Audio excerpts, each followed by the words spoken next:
মনির আপু আমাকে ডাকছিলেন, তো মনে হচ্ছিল আমার মাই ডাকছেন এবং বলছিলেন যে ছোট নবাব কোথায়, আসতে এত লেট হচ্ছে কেন। এই গল্প থেকে খায়রুল বাশার অনেক বেশি পেয়েছে, আসলে অনেক বেশি পাওয়া বলতে দর্শকের ভালোবাসা। একটা প্রজেক্ট যদি দর্শকের কাছে গিয়ে থাকে সেটা ছিল নেটওয়ার্কের বাইরে, তারপর দীর্ঘ 3-4 বছর পর এটা আমাদেরই গল্প দর্শকের কাছে পৌঁছালো। এটা আমাদেরই গল্পের জন্য এবং স্বামীর চরিত্রের জন্য বেস্ট অ্যাক্টর, এটা আমাদেরই গল্প বাসার পরিবারের ছোট ছেলের আসলে আর কিছু পাওয়ার বাকি থাকে। অনেক ভালোবাসা পাচ্ছি, অনেক ভালোবাসা পাচ্ছি এবং এটা আমাদেরই গল্প অনেক ভালোবাসা পাচ্ছে। এটা আমাদেরই গল্প অনেক ভালোবাসা পাচ্ছে বলে আমি ভালোবাসা পাচ্ছি। আমার মনে হয় এটা রেস রয়ে যাবে, কারণ আমরা এই গল্পটাকে উদযাপন করে ফেলছি আসলে, এবং এই গল্পটা আমাদের মনে হয় এটা আমার দর্শক রিয়াকশন থেকে বোঝা, এবং আমার নিজেরও তো এই গল্পটা ভীষণ পছন্দের, কারণ পারিবারিক গল্প দীর্ঘদিন হচ্ছিল না, আমরা অপেক্ষায় ছিলাম। এটার পর হয়তো এখন অনেক পারিবারিক গল্প হচ্ছে, তো এটাও এক ধরনের কি বলা যায়, নতুন একটা পথ তৈরি করে দেয়া, যে না আমরা ওইটুকু আবিষ্কার করতে পারা যে সিম্পল এবং আমাদের পারিবারিক সম্পর্ক এবং পরিবারকে যে আমরা অনেক বেশি ভালোবাসি, তো এই পরিবারের মধ্যে ঘটে যাওয়া নানা বিষয় নিয়ে যে আসলে সুন্দর চমৎকার নাটক আসতে পারে এবং সেটা আমাদের দর্শকরা অপেক্ষা করছে, সেই পথটা আমরা আবিষ্কার করতে পারলাম হয়তো। আমার মনে হয় যে আমরা পরিবারের মানুষের প্রতি অনেক সময় উদাস থাকি, অনেক সময় ব্যস্ততার কারণে অনেকের প্রতি খেয়াল রাখা হয় না। তো এটা আমাদেরই গল্প, যারা দেখলেন ওনাদের মনে হয় নতুন করে পরিবারের সদস্যের দিকে তাকানোর একটা সুযোগ হলো বা সময় হলো, বা এটা মনে হয় যে এই কাজটা দেখার পর এটা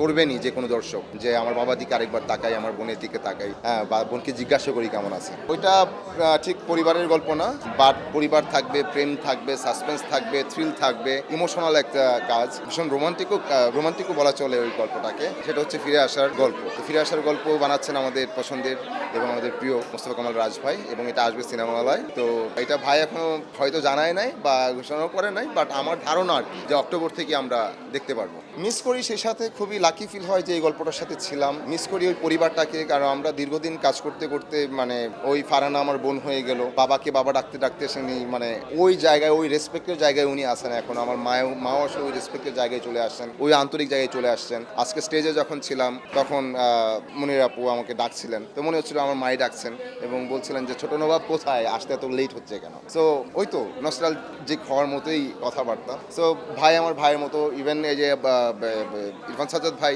এখন তো মাঝে মাঝে কথা হয়। ইরফান সাজ্জাদ ভাই কিছুদিন আগে আমাকে দারুণ একটা গিফট পাঠালেন ছোট ভাইকে। সো এই গল্পগুলো হয়তো অনেকে জানা হবে না, বাট পরিবারের মতো এখন আমরা। এই গল্প থেকে খায়রুল বাশার অনেক বেশি পেয়েছে, আসলে অনেক বেশি পাওয়া বলতে দর্শকের ভালোবাসা এবং অনেক দর্শকের কাছে পৌঁছানো। আমার মনে হয় লাস্ট এরকম আমার হিউজ আসলে একটা প্রজেক্ট যদি দর্শকের কাছে গিয়ে থাকে সেটা ছিল নেটওয়ার্কের বাইরে, তারপর দীর্ঘ 3-4 বছর পর এটা আমাদেরই গল্প দর্শকের কাছে পৌঁছালো। তো এটা আমার জন্য অনেক বড় সৌভাগ্যের, অনেক বড় আশীর্বাদ যে এই গল্পের সাথে আমি ছিলাম। এর জন্য থ্যাঙ্কস এবং কৃতজ্ঞতা মোস্তফা কামাল রাজ ভাইকে, যিনি আমাকে এই চরিত্রে ভেবেছিলেন।